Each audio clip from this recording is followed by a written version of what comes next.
तो safari suit था grey colour का, वो एकदम पेशाब में गीला हो चुका था और सीट पे पेशाब था। जैसी पिस्टल लगाई तो इसने हाथ उठा लिया। ये इतना खौफ खा गया कि इसे पसीने ही पसीने। और आप सोचिए कि ये वो शख्स था जिसके ऊपर आपने ग्लॉक पिस्टल रख दी और जिसका पेशाब निकल गया, जो जिससे अच्छों का ये कहा है कि उस समय पानी भरते थे इसके आगे। बहुतों के लेट्रिन और पेशाब निकलते देखे हैं, कई एग्जाम्पल ऐसे मेरे पे। तो गेस्ट हाउस काउंट में इसने मायावती जी पे अटैक किया था, मारने की कोशिश की थी। करोड़ों रुपए की प्रॉपर्टी बनाई, 5 बार एमएलए रहा, एमपी रहा, उसकी हालत पस्त हो गई थी जब आपने ग्लॉक पिस्टल लगा दी। एक से एक खतरनाक अपराधी पकड़े और शूट आउट भी हुए। अतीक अहमद जो कि 100 से ज़्यादा जिस पर मुकदमे। मेरे पर ना कोई प्रेशर था, ना मेरे अफसरों पर प्रेशर था। पिताजी उसने जो है एक हमारी इमेज को चैलेंज किया था कि एक आम आदमी हम जैसे आदमी को कैसे चैलेंज कर सकता है। हमसे पूरा इलाहाबाद से लेकर नेपाल तक। धुरंधर 2 ये मूवी रिलीज हो चुकी है और काफ़ी सुर्खियां बटोर रही है और सबसे ज़्यादा नाम जो चर्चा में वो है अतीक अहमद। आईएसआई से संपर्क दिखाया गया और दिखाया गया किस तरह से फर्जी नोटों की खेप जो है वो भारत लाने की प्लानिंग थी, लेकिन भारतीय एजेंसियों ने उसको एक तरह से विफल कर दिया।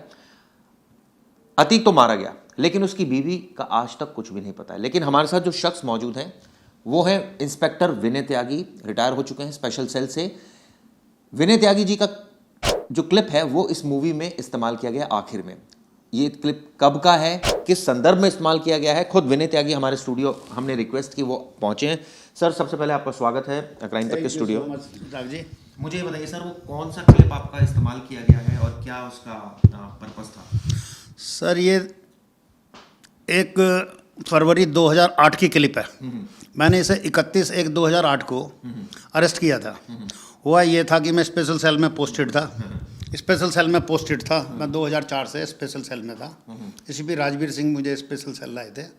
तो उस दौरान हमने बड़े ड्रेडेड क्रिमिनल, हार्डकोर क्रिमिनल और एक से एक खतरनाक अपराधी पकड़े और शूट आउट भी हुए।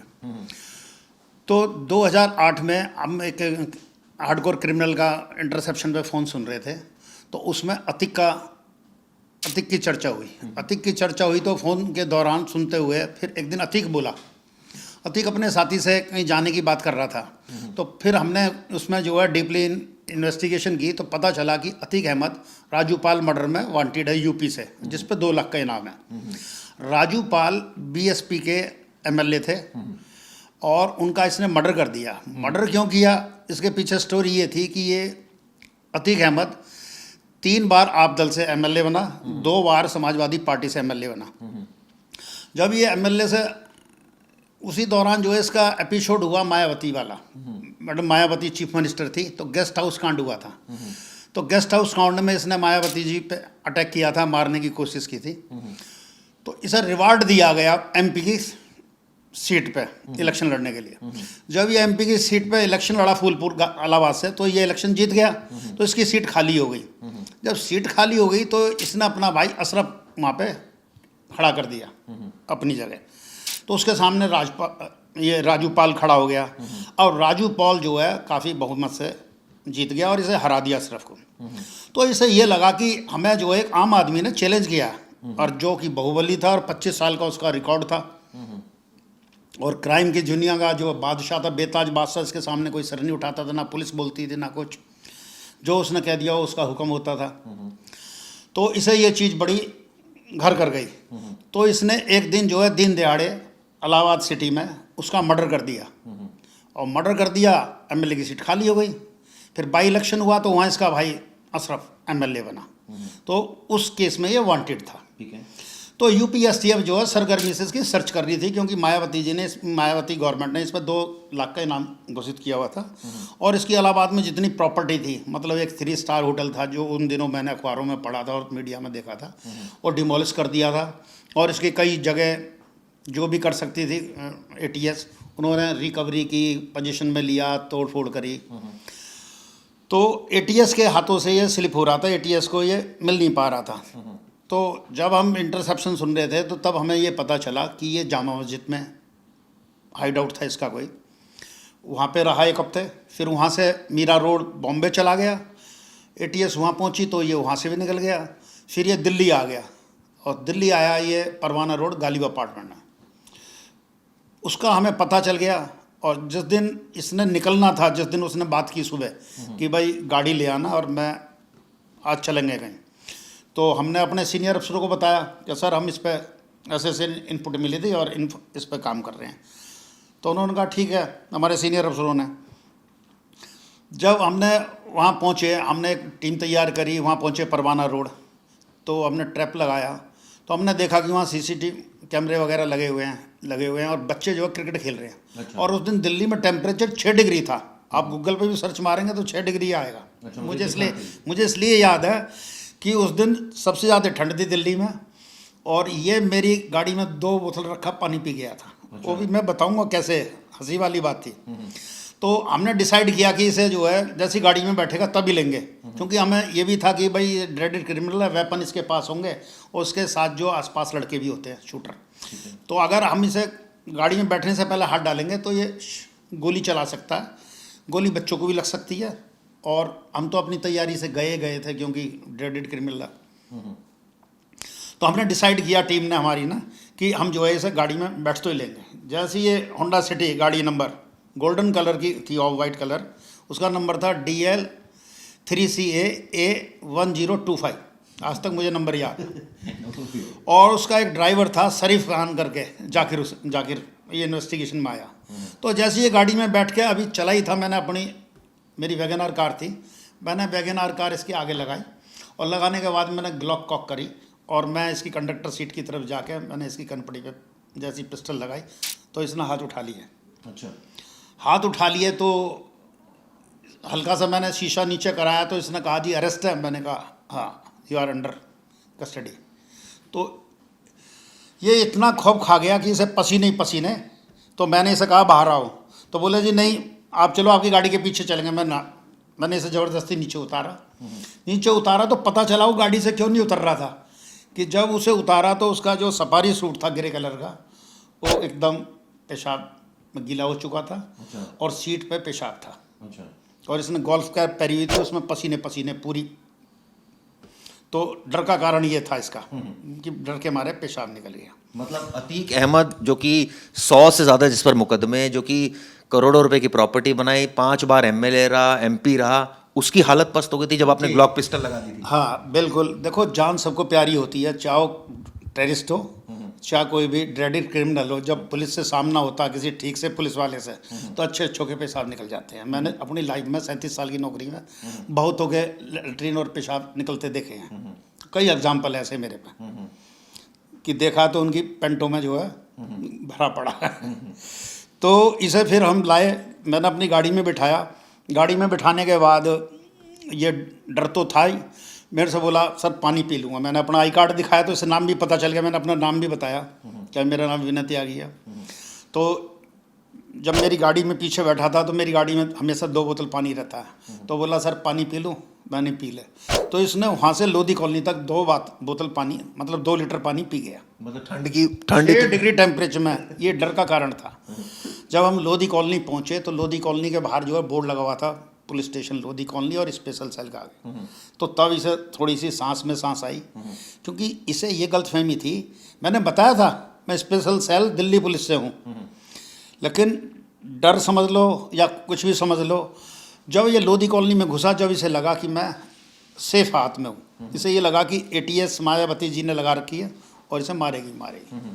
तो ATS जो है इसका 29 नॉर्थ एवेन्यू में फ्लैट अलॉट था MP कोटे से, वहाँ पड़ी हुई थी और ये हमारे हत्थे चढ़ गया।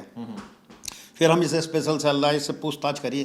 पहले तो ये बरगलाता रहा क्योंकि MP साहब थे, सिटिंग MP, तो आप जानते हैं कि सिटिंग MP की कितनी पावर होती है। तो आपको कुछ थोड़ा बहुत डर लगा या ये लगा कि अरे पावरफुल आदमी है, या आपको ये लगा कि ये तो अपराधी है भाई, इसका तो हमें अपराधी से सर देखिए, डर नाम का वर्ड तो मेरी डिक्शनरी में है ही नहीं, नंबर 1। और दूसरा ये पता था कि MP है, सिटिंग MP, लेकिन ये ड्रेडेड क्रिमिनल है। इसके खिलाफ 111 केस रजिस्टर्ड थे उस टाइम, उस वक्त। हाँ, और इसने 2008। और जब इसने फूलपुर लोकसभा में फाइल किए थे तो 37 केस दिखाए थे कुल। अच्छा, 137 ऑन रिकॉर्ड दिखाए थे इन्हें, लेकिन इसके खिलाफ 111 केस थे।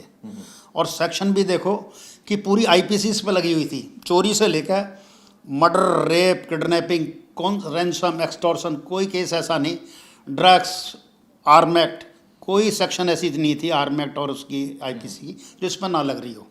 गुंडा एक्ट, गैंगस्टर एक्ट, सारे एक्ट लगे हुए थे 1911 में।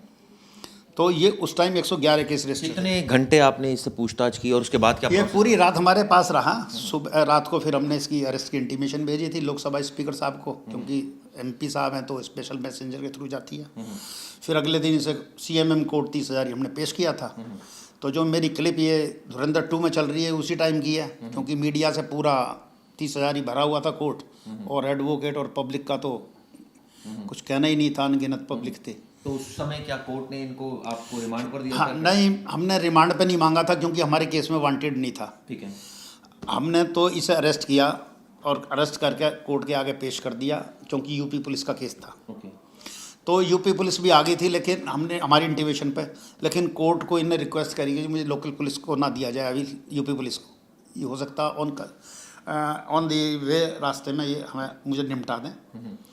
तो उन्होंने कहा कि आप सर डीसीपी 3rd बटालियन को रिक्वेस्ट करिए कि 3rd बटालियन मुझे पेश करेगी, दिल्ली पुलिस पेश करेगी वहाँ। फिर सीएमएम साहब ने इसकी रिक्वेस्ट मानी और इसे 3rd बटालियन के थ्रू इसे इलाहाबाद कोर्ट में पेश करवाया।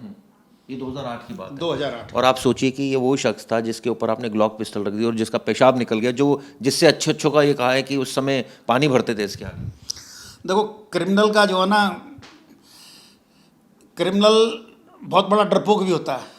जब उसका असली पुलिस वाले से सामना होता है ना, तो कितना भी बड़ा क्रिमिनल हो वो सुसु कर देता है। प्रेशर नहीं आया जब आपने जॉइंट सीपी, उस समय डीसीपी कौन थे उस समय, मुझे बता ही दीजिए आज। हाँ, डीसीपी थे आलोक कुमार साहब और जॉइंट सीपी थे हमारे कर्नल सिंह साहब, आपको पता, सुपर कॉप थे दोनों।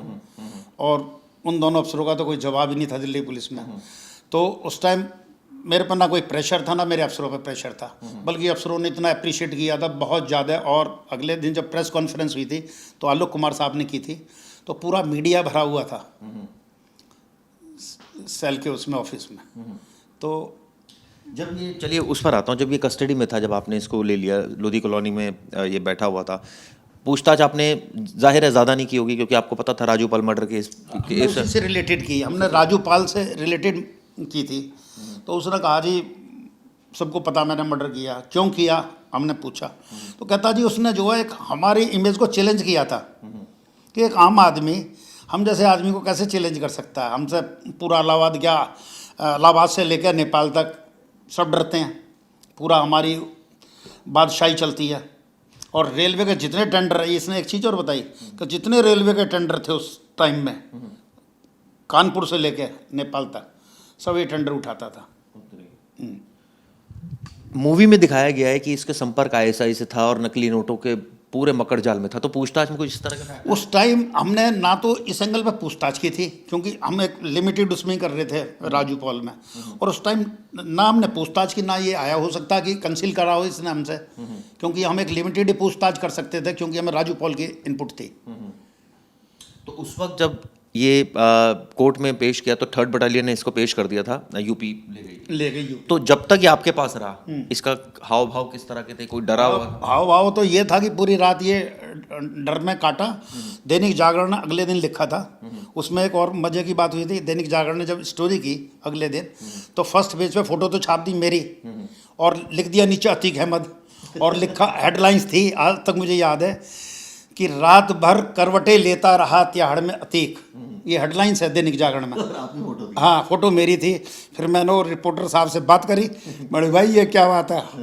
बोला सर अगर आप पे गोल्फ कप लगा दो आप भी अतीक लगते हो। लेकिन ये अब चूंकि काफ़ी चर्चा में आया है, अभी भी उसकी वाइफ फरार है, वो एक अलग इनपुट है, चलिए यूपी पुलिस जो भी उसमें इन्वेस्टिगेशन कर रही है, लेकिन इस केस से एक तरह से कहा जाए दोबारा आप भी चर्चा में आ गए, क्योंकि धुरंधर 2 में आपकी, मैं देख रहा था जब मूवी खत्म होती है तब जब नंबरिंग आ रही तब आपकी तस्वीर जी, वो तस्वीर तभी की है जब 30,000 कोर्ट हमने 1 फरवरी 2008 को पेश किया था। तो उस टाइम मीडिया ने बड़ी फ़ोटो खींची थी, वीडियो चलाई थी, लाइव चलाया था। तो उस दौरान की ये फ़ोटो है मेरी कोर्ट में पेश करते हुए। तो इसके लेकर कई फ़ोन भी आए होंगे आपके पास? मेरे पास पता नहीं कितने फ़ोन आ चुके हैं, मैंने अभी तक मूवी नहीं देखी। मेरे सब कह रहे हैं सर कॉन्ग्रेचुलेशन। मैंने किस बात की? बोले सर धुरंधर 2 में आप आ गए। मैंने कि मैं आ गया? बोले सर आपकी क्लिप चल रही है। फिर मैंने कहा भेजो कौन सी, तो फिर उन्होंने भेजी। फिर ऐसे कम से कम मेरे पास 100 फ़ोन आए और मैंने अभी तक पिक्चर नहीं देखी। तो इसीलिए मैं चर्चा में आया हूँ उस क्लिप की वजह से। इसी मुद्दे पर एक बार दोबारा आऊँगा। उस मौके पर जब आपने ग्लॉक पिस्टल लगाई और आपने बताया कि इसके पसीने छूट गए, हालत ख़राब हो गई, उस समय गाड़ी में और कौन कौन? गाड़ी में एक ड्राइवर था इसका, जो गाड़ी ड्राइव कर रहा था, उसका नाम शरीफ था। वो कहीं दिल्ली में जामिया नगर का रहने वाला था। तो यहाँ वो किसके यहाँ आया था अतीक, या इसका खुद का एक प्रोफेसर थे अच्छा। गालिब अपार्टमेंट में, वहाँ आता था ये। चलिए, तो विनय त्यागी साहब ने बताया धुरंधर 2 मूवी में विनय जी का एक क्लिप भी यूज़ हुआ है और बताया किस तरह से अतीक अहमद को पकड़ा था। और जब पकड़ा था तो आप सोचिए, ग्लॉक पिस्टल यहाँ लगा दी थी। उसके बाद हालत ये हुई थी कि आरोपी, यानी वो आरोपी 100 से ज़्यादा मुकदमे, हज़ारों करोड़ की प्रॉपर्टी, और जो खुद मारा गया उसका पेशाब निकल गया था। ये सारी जानकारी दी है सर, हमसे आपने बात की डिटेल में, बहुत बहुत शुक्रिया। थैंक यू सो मच चिराग जी, धन्यवाद आप